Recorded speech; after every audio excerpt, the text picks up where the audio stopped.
today to this webinar. This is co-sponsored with Firestorm and the RenWeb people. We are pleased to have RenWeb as one of our sponsors for a series of webinars that we're going to be doing. Firestorm is a leader in emergency preparedness, disaster recovery, crisis communications. If you want to follow this on Twitter, we have a hashtag of #crisis coach. All attendees today are on mute. If you have questions that you wish to ask, please use the question facility that's built into the GoToWebinar feature. In addition, we will be glad to follow up with any questions that you might have after the webinar. And as we do with all of our webinars, we do record them so that you may contact us to receive a copy of the recording. Firestorm transforms crisis into values. It empowers you, the individual, the corporation, whatever you school, your organization, to manage risk and crises. We have expertise in crisis management, decision support, crisis communication, public relations, and consequence management. Next slide, please. Should be up, Bill. Okay. Our attorneys make us put this one in. This presentation is not complete without the accompanying oral comments and discussion. The work product provided must be read in conjunction with all existing guidance given by national, regional, local authorities, as well as your organization's personal counsel. Moreover, the information should not be interpreted as legal advice or legal opinion. Thank you.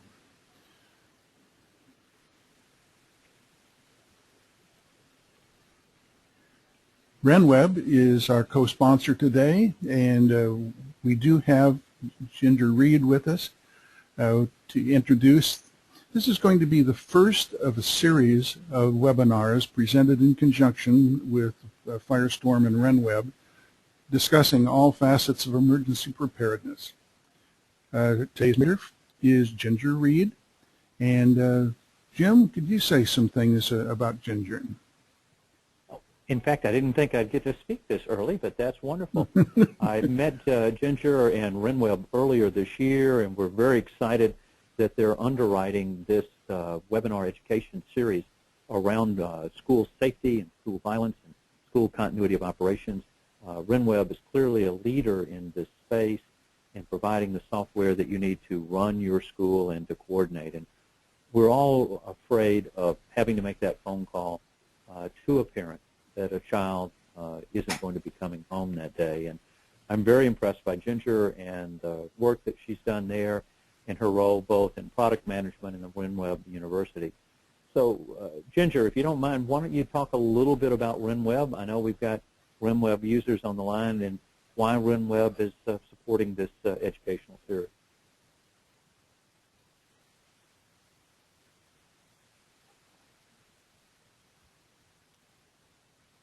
And Ginger, we can't hear you, or I can't hear you at this point.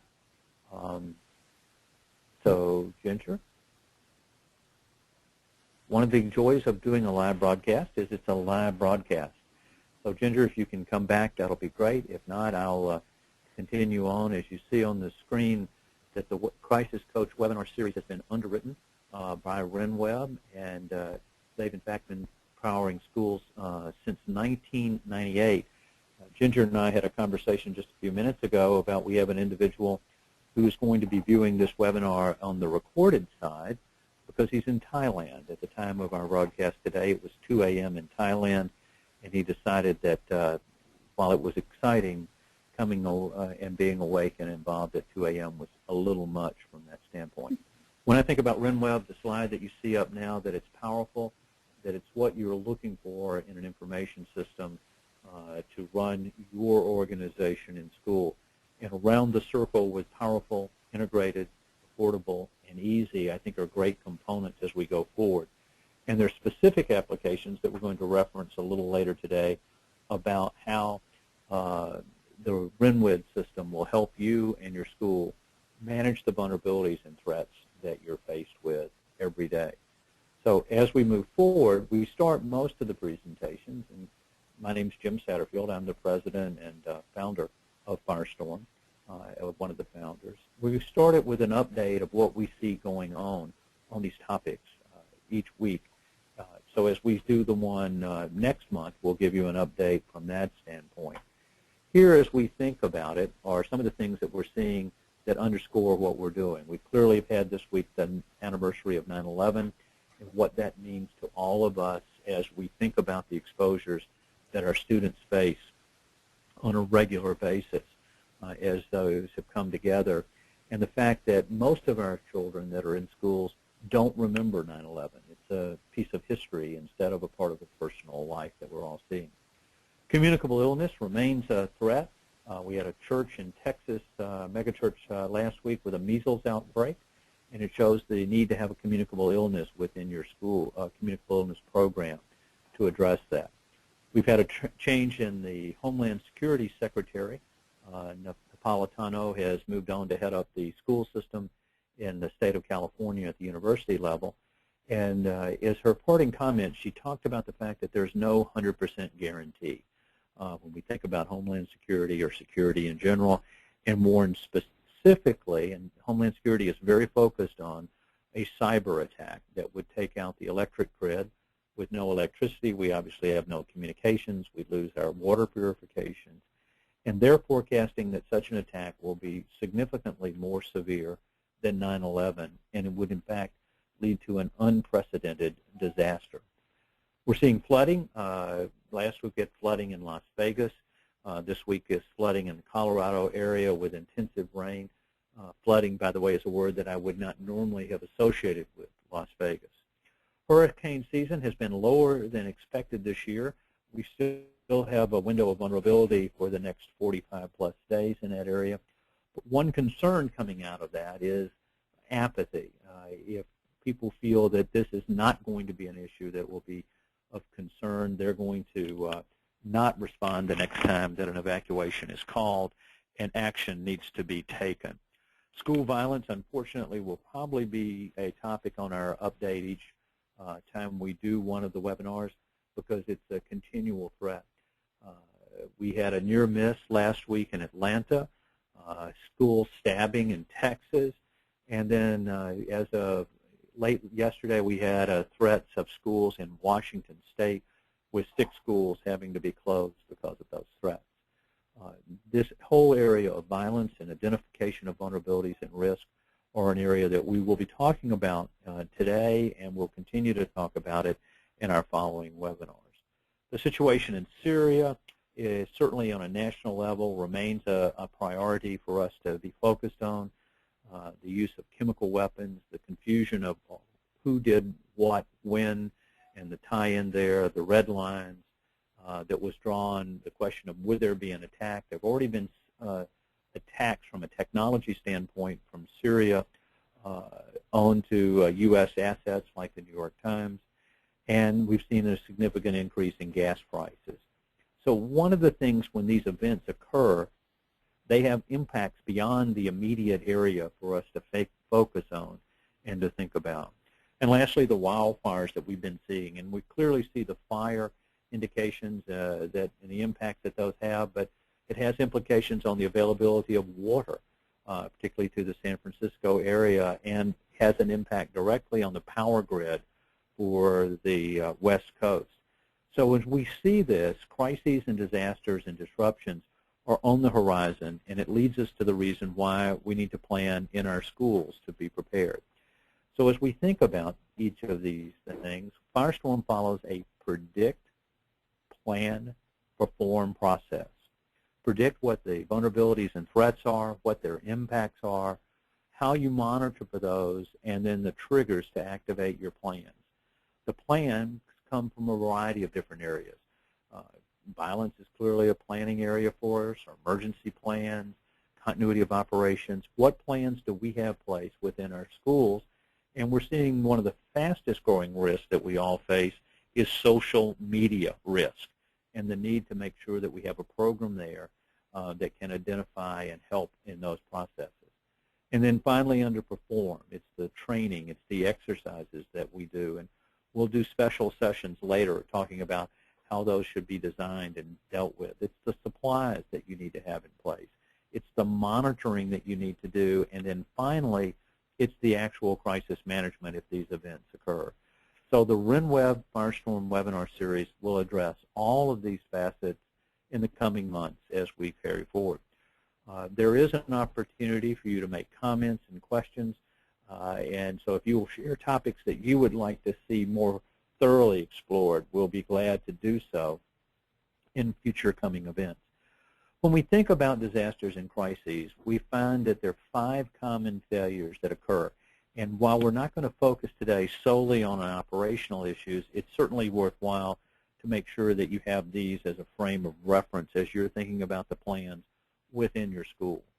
The largest single failure is failure to control critical supply chains. Who supplies your school? Who is available to get you the materials that you need to be able to keep the school functioning and operating? Have you trained your employees, your students, your faculty for both work and at home? In a national survey, 70% of employees don't know what to do in a disaster or a crisis, and 95% don't have a plan at home. Having a plan at home is a fundamental building block of a plan at work, because if not, you're forcing your students or your teachers to choose between their job and their family, and family always trumps. So encouraging disaster plans at home is a key way to have them understand the plans at work. Identify and monitor all threats and risks. There's been a tendency to focus on the obvious, the earthquake in California, the hurricane in Miami, but communicable illness, workplace violence, social media risk are generally missed, and most organizations and schools don't have active monitoring programs in place for the threats and risks that they see. A simple weather radio located in your school office is a good asset to have at a very low cost to keep you appraised of what's happening where you're located. Next is failure to conduct exercises and update the plans. We conduct exercises regularly. You probably are doing fire drills, shelter in place, evacuation, lockdown, lockout. But think about, have you designed an exercise that if there was an event like an active shooter or an armed intruder, and you had students outside on the sports field at PE enjoying that area, and you had to do it at that point, have you exercised a test to make those plans in place? So that we'll carry that through in another discussion about the types of things that you need to put in place. And the last is to have a crisis communication plan. How do you communicate during the day, after hours, and work regularly with your families, your students, your staff, and your faculty? Parent Alert is a great system that's built into RenWeb that serves as that capability to allow that communication. Integrating it in with specifically what are those messages makes a real difference as they carry through. So I think the question that we're all looking at today is, are our students, your students, mine, safe? What's the potential for your school and its people to suffer harm? When we think about designing an emergency plan, when we think about the types of issues that are there, that's the underlying element as we carry forward. Now, the slide that you see with the gentleman with the binoculars, we need to be identifying and monitoring all threats and risks. We probably aren't going to be having someone standing around taking a look to try to identify what's happening right at that moment, but establishing these plans in advance are clearly what we need to focus on and look at. We're talking about a vulnerability and risk analysis, looking at the impact versus the certainty that something would occur. By doing it in that manner, we want to focus on those things that are not just the normal operations, the low to medium impact, because all of us are doing, I think, a good job in our schools in dealing with those as part of our day-to-day job. But those items that have the potential for a high impact, even if it's a low to a moderate certainty, that's the warning zone, and you need to have contingency plans in place to deal directly with those. Those items that are clearly in the danger zone, the high impact, the high certainty, that's the ones that will have the greatest exposure associated with it, and we need to focus on it. So there are tools and processes in order to conduct this vulnerability analysis, and what we want to do is to try to go and look at those in a little bit closer and talk about the types of things that we need to put in place. So when we think about a vulnerability analysis, it's really made up of three components. The first, a site assessment, security review. The second, interviews with key individuals and functions. And last, a document review. We'll go into each of these in a little bit more depth in just a minute, but let me talk about them in general terms right now. The site assessment is focused on the location, the topography, the access, the controls and access to the space, the controls to access to the buildings, and then to the individual classrooms. Interviews, because every one of us sees something different within our school. Our faculty and teachers looking at what's going on, and those individuals will learn more and more as we start to design the plans and to identify these threats and risks. And then finally, a document review, looking at your emergency response plans, your communications plans, your continuity plans, your communications. What, in some cases, they may not be formal plans, they might just be procedures. The near miss in Atlanta was where a man with a gun followed someone through the door to get beyond the locked door, and that's called a tag-along, and ended up within the school with a weapon. So looking at what the policy is about allowing people to come in makes a significant difference as we move forward. So when we think about the vulnerability analysis, doing this site assessment and security review, here are the items to focus on, and so I'd like you to think about your school, your campus, and your buildings. What is the access control? Is the building locked? Are the classrooms able to be locked from inside the classroom? How do we control? How do we know who is physically in our school at any particular time? What the physical security elements are. Is it a fencing? Is it a gate? What other types of controls do we have within the space? Is there a panic button? Is there a relationship clearly established? The geography and topography of the school. Just before our session today, I was with a church school here in Atlanta that's located with buildings across streets from each other.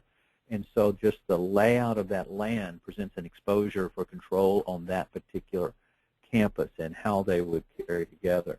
How close are you to your responders? And one of the common elements that we'll talk about in a later webinar is the concept of time.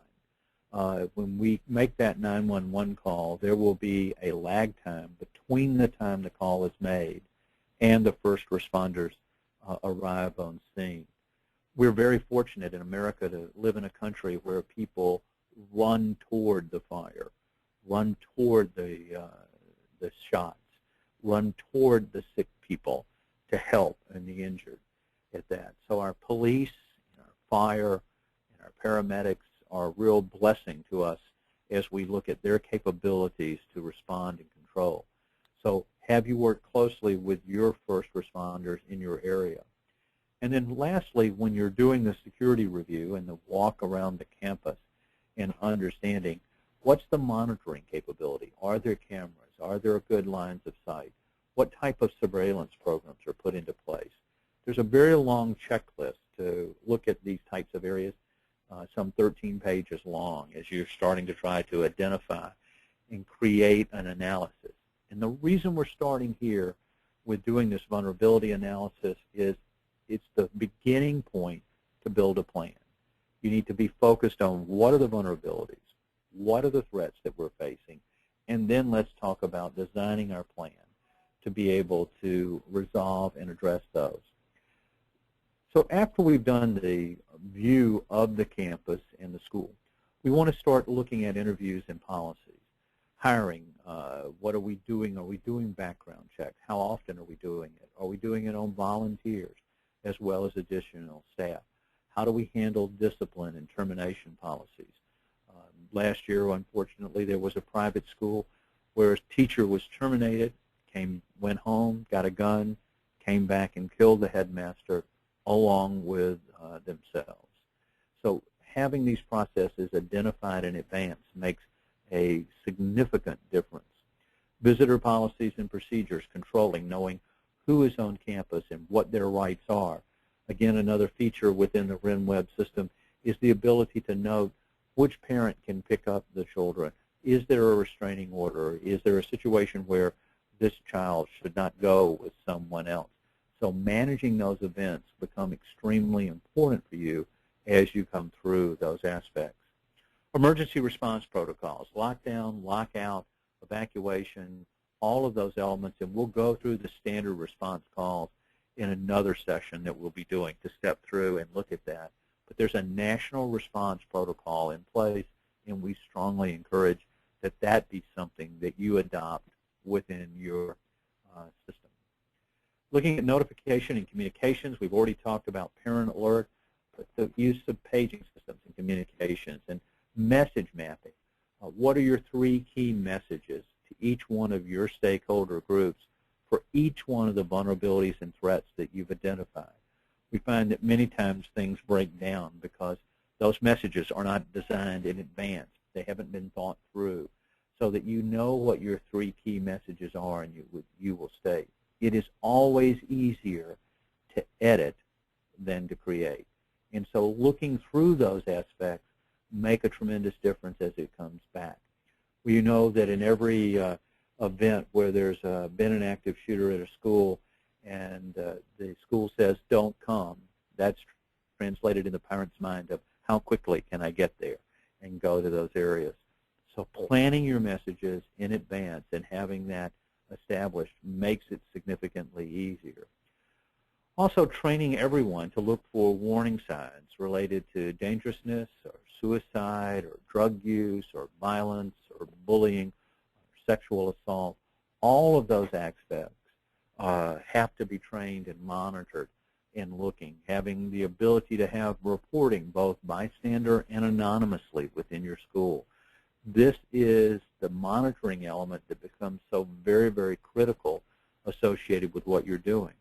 And the monitoring of social media above can well be an indicator that there's a situation that's developing within the school that others need to know about it and actions need to be taken. We did a webinar earlier, I think it was around in June of this year, with the lady who's designed the suicide index that we use here in the United States to determine the level of threat that the person represents. And being aware of those types of things and monitoring for those signs becomes extremely critical. Similarly, we're seeing a link between brain injury and suicide in young people. And many of the times those injuries recur as a result of sports involvement. Unfortunately, 65% of those brain injuries occur in practice and not in the games. So some slight modifications here can have a significant lowering of risk for the students. And then threat assessment protocols. As we gave the examples at the start of our webinar today, talking about the Washington State schools with the 6th closing because of threats. What threats do we need to take seriously? What threats do we need to react to? What are the other choices that we go through? So over the series, we'll take each of these topics, go through them in greater detail, and give you some specifics of things that you want to incorporate within your school and within your program. So when you start talking about threats and prioritize them, are all threats equal? And if not, then how do we prioritize? That's a complex question on a couple of different levels, because we would tell everyone that the worst disaster that you'll ever see is the one that happens to you, your school, or your family. So 9/11, Katrina, Virginia Tech were all great disasters and crises and threats. But what is it on my school? Where is it that we need to focus, and how do we prioritize? So we're going to go through some tools to have you start to think about that And then we will, if you would like, we can give you some access to some of those tools that you can then work on with your school. But the beginning point is to start to identify the threats that you see occurring. That was the reason why we did the site assessment, the walk around the campus. That's the reason why you did the document review and interviews. And now compiling that information together, you come up with a hazard matrix looking at the events that would have happened to your school. There'll be a later slide where we categorize these in a variety of different ways, but I at least wanted to start you in the consideration of those elements. Now, unfortunately, your school, the answer won't be 0 in every one of these areas, as it is in this starting guide. But you would want to focus on the probability that something would occur. If it's certainly very high, then you're going to give more deference to that particular threat than another. The onset speed, how quickly could it occur? A tornado can be there very, very quickly. A hurricane, we're going to have significant notice associated with it. Forewarning, is it sufficient or insufficient? Well, with an active shooter, we may not have forewarning. With a thunder shower or hail damage, we may have some forewarning. Duration, is this going to last a long time, like a hurricane or an earthquake? The earthquake itself is short, but it has a longer impact duration. Intensity is low or high as it would come together.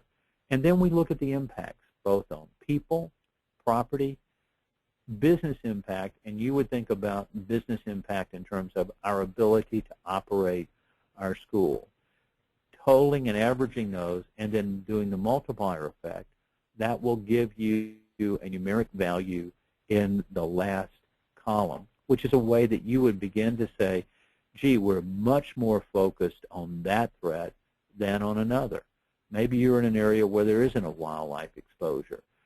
Maybe you're in an area where you have international students and that there may be a kidnapping threat.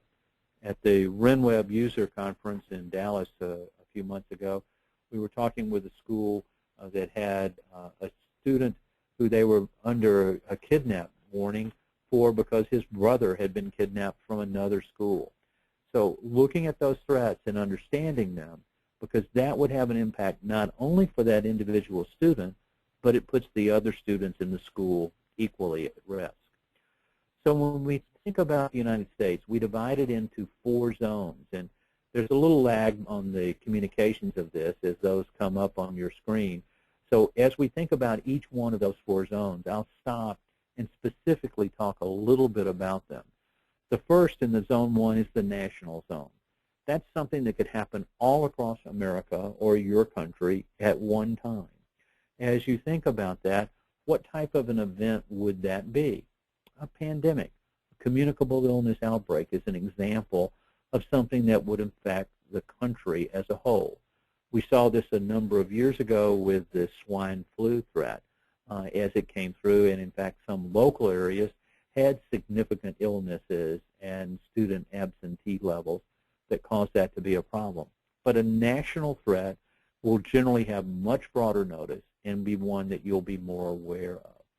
The next area that we want to focus on is that of thinking about the zone, which is your region, and thinking about the area where you're located. That could be your county, your city, your town. What could happen within the zone where we are? And maybe it's a terrorism threat. Maybe it's a flood. Maybe it's an explosion. Could be a wildfire that would be coming in that would affect us within that particular region. So we start first with Zone 1, which is national, move to Zone 2, which would then be our regional zone. As we move away from the region, now we're thinking about physically where we're located, our neighborhood zone. And that's a 3-mile radius associated with your school to be focused on what's happening or what could happen within that. And that's an area that we would encourage you to drive through those neighborhoods, drive through the surrounding areas, looking and understanding what the threats are within 3 miles of your campus. By the way, these same 4 zones work when looking at the risks that are associated with your home. So what could happen in those areas? Because remember, what happens at home could well trump what happens at work, and that would affect your teacher's ability to come and report for duty. In this area, a chemical spill, a gas leak, some biological threat in that neighborhood, within that zone, could have a direct impact upon your school, particularly depending upon the prevailing weather pattern. And then finally, as we move away from the neighborhood zone, we're moving to the physical address of the school, where you're looking at that. What could happen there? Now, a tornado could move from that zone 3 into a zone 4, which is your physical address, to be focused on it. So being aware of the weather conditions would be a good example. We unfortunately have now tornadoes in every month of the year and in every state in the Union. So that is not a seasonal spring phenomenon only. But when we think about the address, I would encourage you to stand at your campus and look at what's across the street, what's immediately behind me, what's immediately to the right and to the left, and understanding the exposures there. We're also talking about what's happening within your building. Could it be a fire exposure? Could it be a school violence exposure associated with it? How would we see and be aware of it? So we can look at these 4 zone levels and the types of threats to have a better understanding of the immediacy and the direct impact on our school and our campus. As we move away from that, here are some of the hazards and threats that we would encourage you to think about, in addition to all of the natural disasters that you see at the start of the second column. Abuse, bullying, child pornography, cyberbullying, drowning. We've worked very actively with summer camps, and we've seen many of these same issues apparent there. By the way, if you allow camps to use your school during the summer season, you could be directly related to an event that occurred under their watch. And as those stories come out, they're going to be linked with the event happening at your school, and you'll be drawn into the public's awareness level as a result of that exposure. So if you allow others to use your school, your campus, and your building, knowing that they've identified and have systems in place to deal with each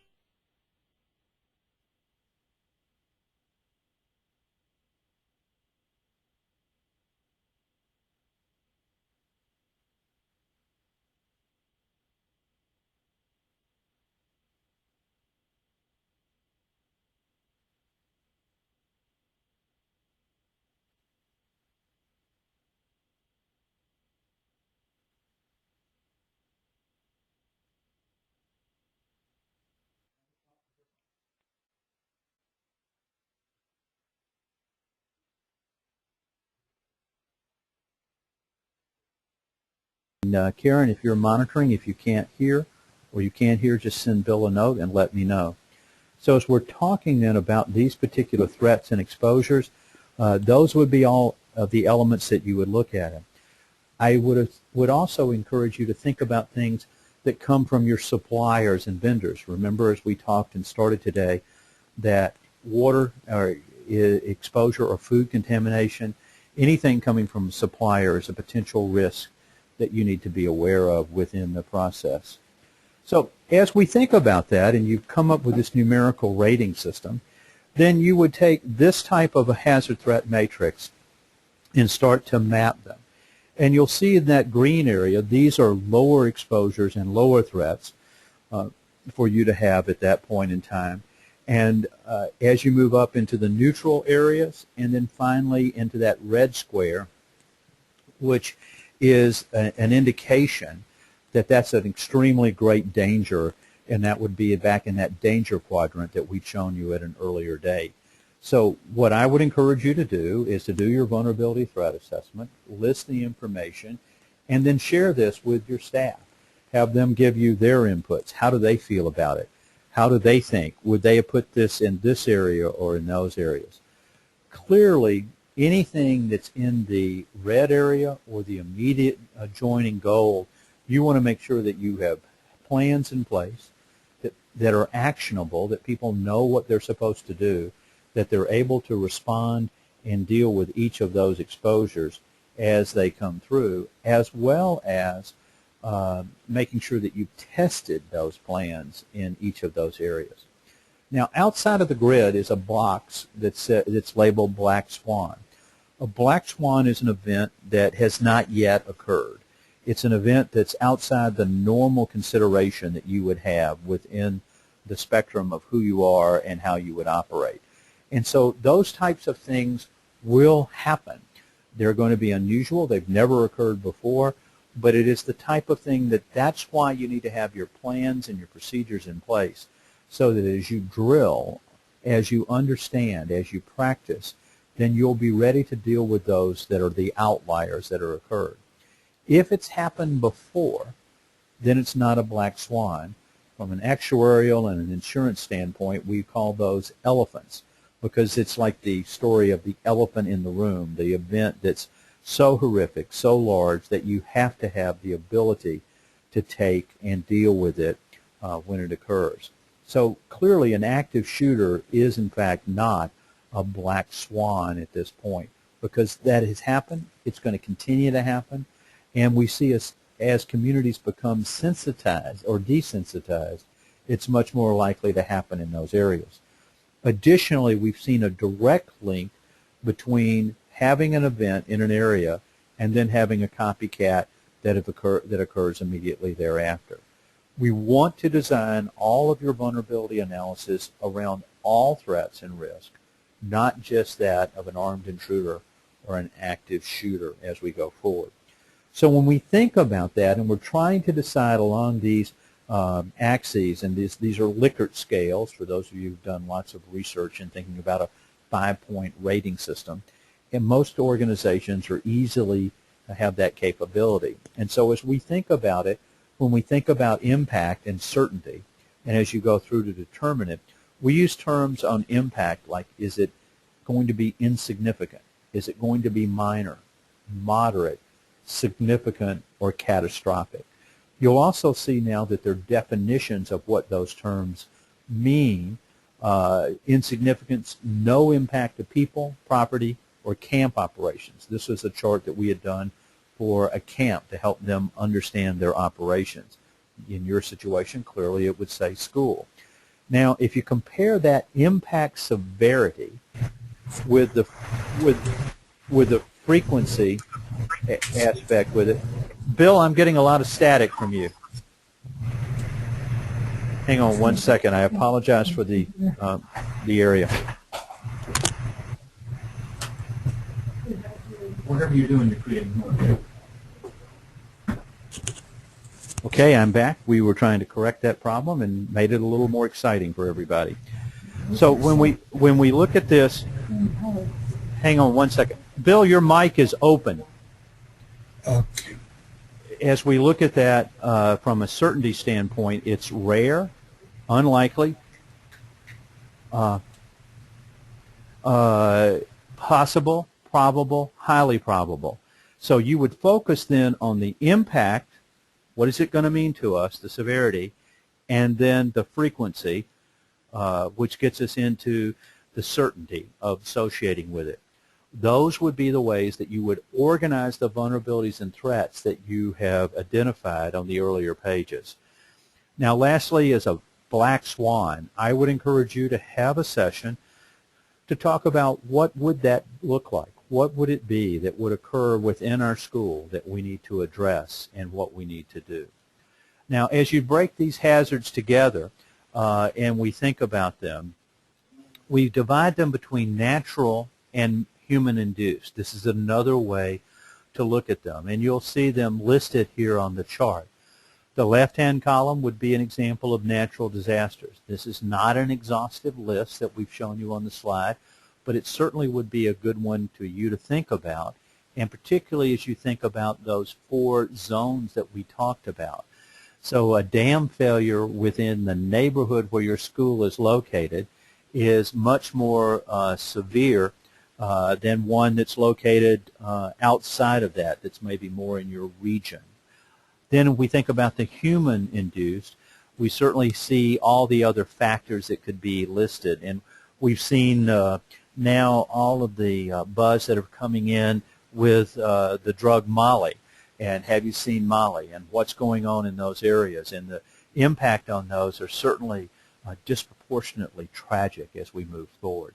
So look at the hazards and threats in your school, and then we want to go back and then look at the impact versus the certainty that they're occurring. So for each one of the threats that are listed on the chart, you would be establishing the impact and severity, and then it gives you a chance to map it. By the way, these would be excellent things to communicate to the parents of your students that you have built this into your planning process as we go forward. So as we move along and looking at it, we give the definitions here as we think of them in terms of definitions of risk ratings. Is it a black swan, very high, high risk, medium risk, and low risk associated with it?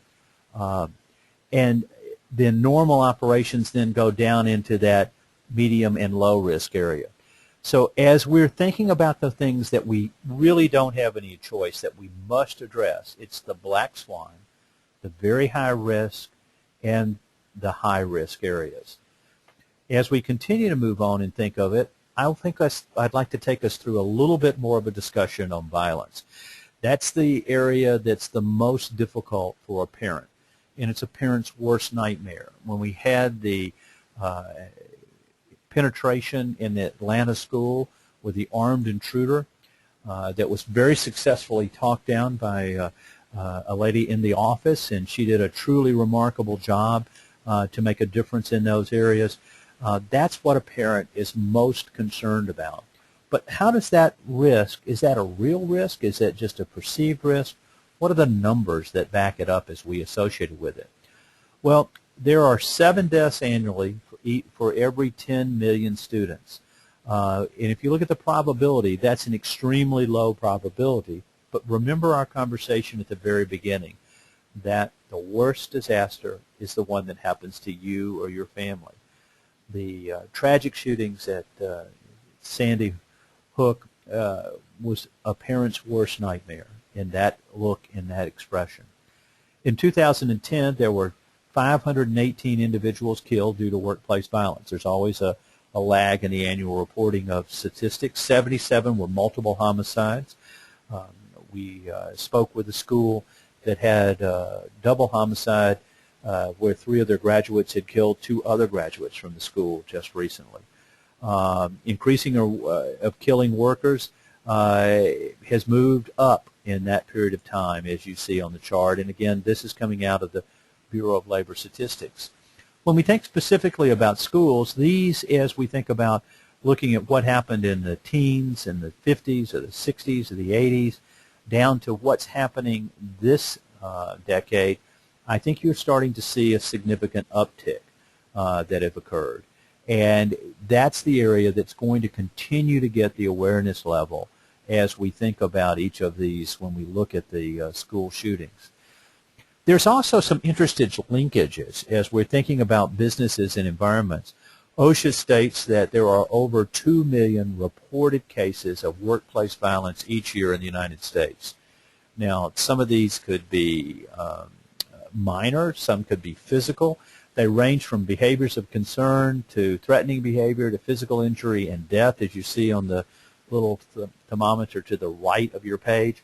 But that's a staggering number when you think about that number every day.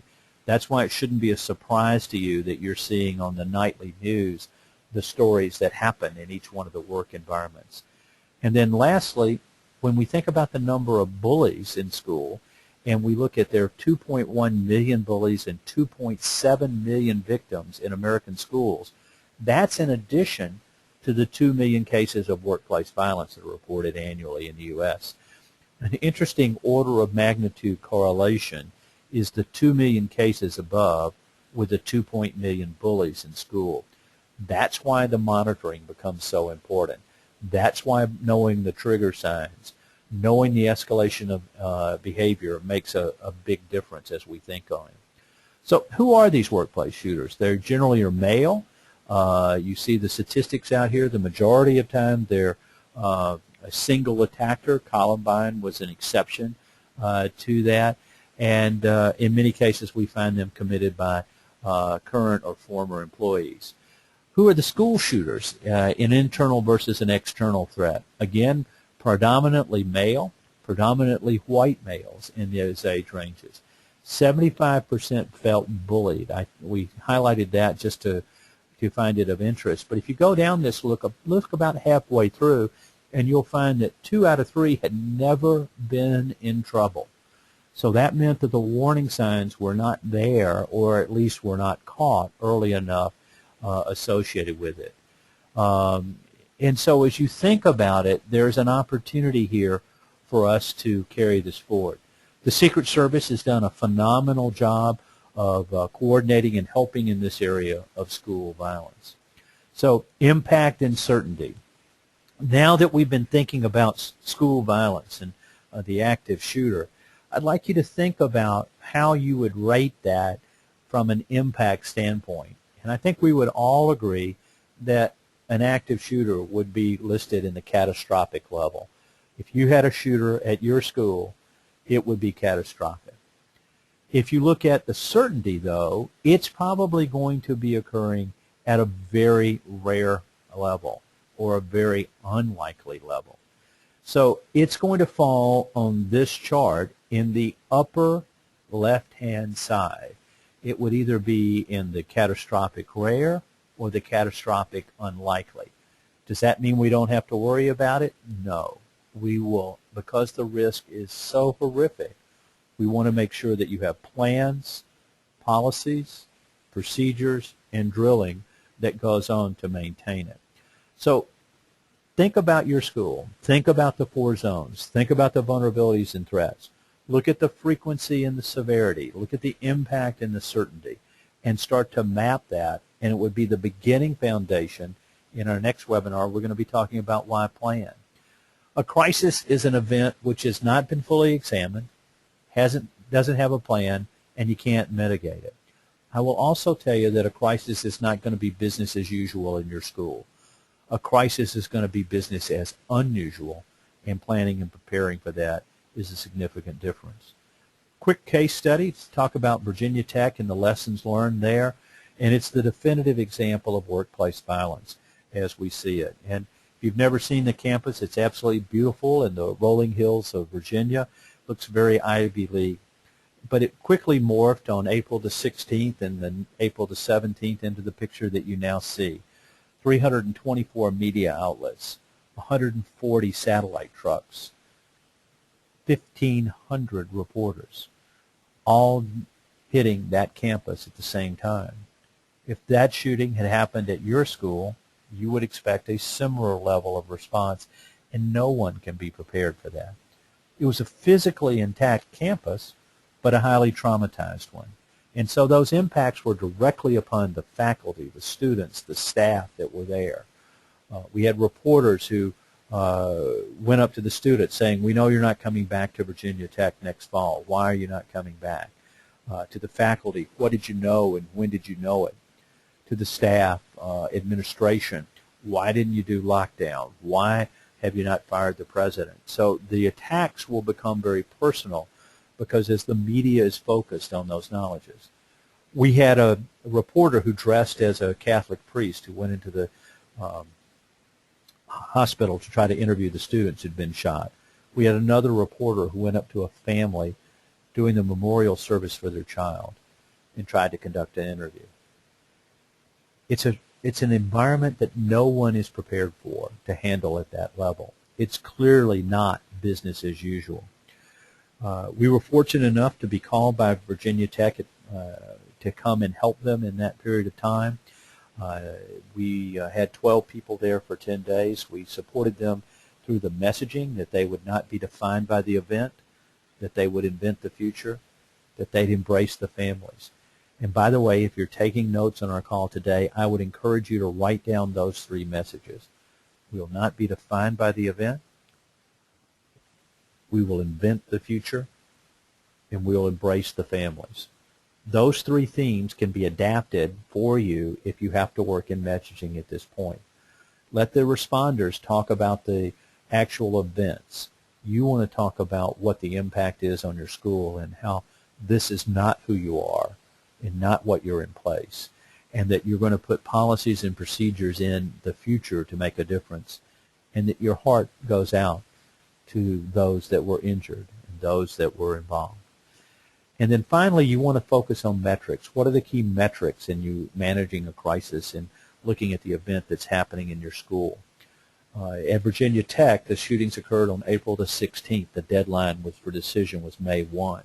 So in that 2-week period, students were trying to decide should they go there in the fall, those high school seniors, because the entire freshman class hung in the balance. So as you focus on that, moms and dads were sitting around kitchen tables should you go there? Will you be safe? Is there racial tension on the campus? By targeting the messages to the high school seniors, to their parents, getting the alumni involved in in-home visits, instead of a 30% conversion rate, Virginia Tech had a 60% conversion rate. So understand how you manage and evaluate what happens in each of these areas. So you need to have a... This is Karen. I just have a question. We are still seeing the satellite truck slide, so I just wanted to make sure if we'd move forward. There we go. Thank you. All right, I was trying to do that, but Karen, I'm glad you jumped in. Karen is our Executive Vice President for Social Media Risk, and by the way, we'll do a separate session on that topic because this is an area that we see as the fastest growing risk and threat that schools and businesses face today. So here's a summary of some of the messaging and metrics that we had, and the slide that I moved past quickly was to state that you need to plan what your crisis communications plan is now as opposed to later. So some things can be very simple. This is a sign that was put up on the dorms because we had media going into the dorms where the students were trying to get away from this pressure. And the sign's very simple. Notice to the media, we ask that you respect our grieving and recovery.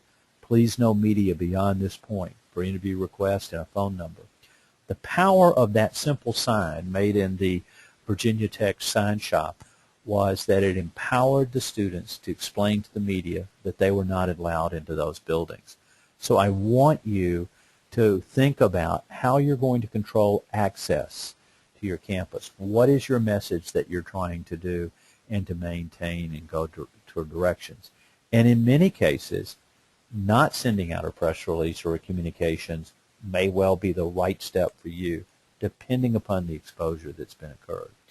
So we've covered a lot of ground, and we will normally have a long section for you to be able to ask questions at this point.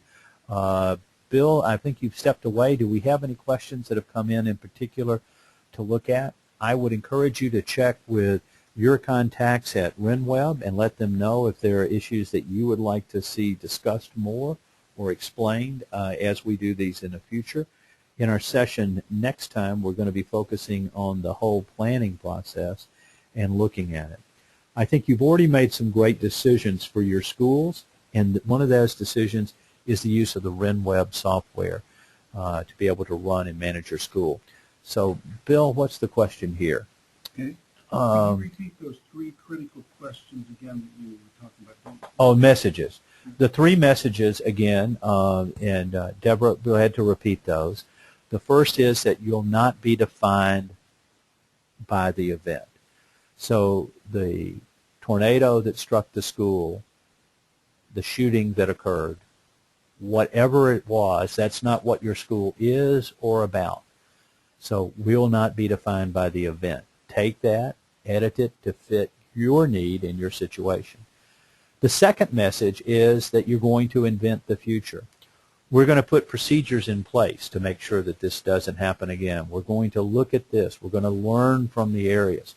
Now, you'll notice there's a great subtlety here, that you're talking about the future, not from the past. You're not trying to explain the details of the event that occurred. The authorities will explain those events. You do not want to be that person. One commonality that we find across all disasters and crises are that most things that you find out in the first day, in the first hour, are generally wrong. So if you're not careful with your comments, you're going to be basing your input upon wrong information. And what you want to do is to be able to have all the facts before you put this in place with your messaging. So that's why you want to talk about what you're doing in the future to make a difference. The last area is that you want to embrace the families, that you want to be able to talk about those that were injured or died. But remember, the family in your school is much broader. Everyone is impacted by this event.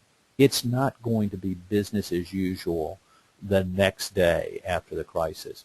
We don't have a machine or a button that we can push to carry it back to a different point along the way. So that's why those three messages become so very powerful. So I would recommend that you talk about that in one of your meetings and to share that and think about who's going to speak for our school and to carry forward. In some cases, you might want to have your initial spokesperson not be your headmaster. Clearly your headmaster or your president or your principal, whatever you call within your school, will want to communicate, but probably not at the initial first level as we go forward. I see from Bill's screen that we've had a host of questions. We'll try to address those. It's impossible. We had a little over 200 people for today's webinar. So what we'll do is try to reach out to you individually and see if we can answer those questions. And everyone that has commented via the question function here will get back with specific answers. If you want an assessment of your plan, we would be glad to do a no-fee assessment. It's a process that would take about an hour with an interview and sharing that. And if you would like to do so, you can follow the link on the Firestorm site about engaging us and use the name RenWeb, and that would entitle you to the no-fee assessment of your school within the process. Our thanks go out today to RenWeb for the sponsoring of and underwriting of today's event, and we're going to be continuing this series now over the next 12 months, and hopefully by attending each of these and then viewing the recordings of them, it will give you the tools that you need to make sure the plans are built within your school. So thanks to each of you. Our next session is, yes, ma'am? This is Ginger. I was actually able to get audio finally into you guys, and this is Ginger with RenWeb. And I just wanted to tag onto that really quick before you released everybody that from a RenWeb perspective, we're very excited about this series and want to let everyone know to be on the lookout for future series and future topics that we're going to be doing each month. And if you guys have some topics of interest that you want us to pass along to Firestorm and Jim and his team, please go ahead and contact us through product management at renweb.com, and we'll be more than happy to pass those along. Thanks, Ginger, and we're glad that you're able to speak. And I told everybody that she was smart, and you now know and have seen that. Our next topic is going to be getting into the actual planning process. Today, we focused at the beginning on the predict. What are the vulnerabilities and threats, and how do you consider those? Next time, we're going to focus on the planning and building on that foundation, and we'll continue to evolve as we move forward. So thank you, Ginger. Thank you to RenWeb. Thank you all for spending some time with us. We'll try to reach back to each one of you, and some of you requested some copies of the forms and the information that you've seen on the screen. We'll be doing that and calling back to each one of you. There are multiple events planned in this series, and including some half-day crisis coach workshops that we'll be doing on some of the campuses around the country. So if you're interested in your school hosting one of those for the other independent schools in your area, also let the RenWeb staff know, and they'll be glad to do it. So we've hit the top of the hour. It's approaching 3 o'clock here on the Eastern Time Zone, and I guess 3 a.m. for that gentleman in Thailand that's going to be watching it in the morning when he gets up as we go through. So I wish you all a very happy, safe, wonderful weekend. Welcome back to school, and we'll talk next month on October the 24th at 2 o'clock Eastern Daylight Time about the fact that we plan together. Thank you, everyone. Have a great day. Goodbye. Thank you.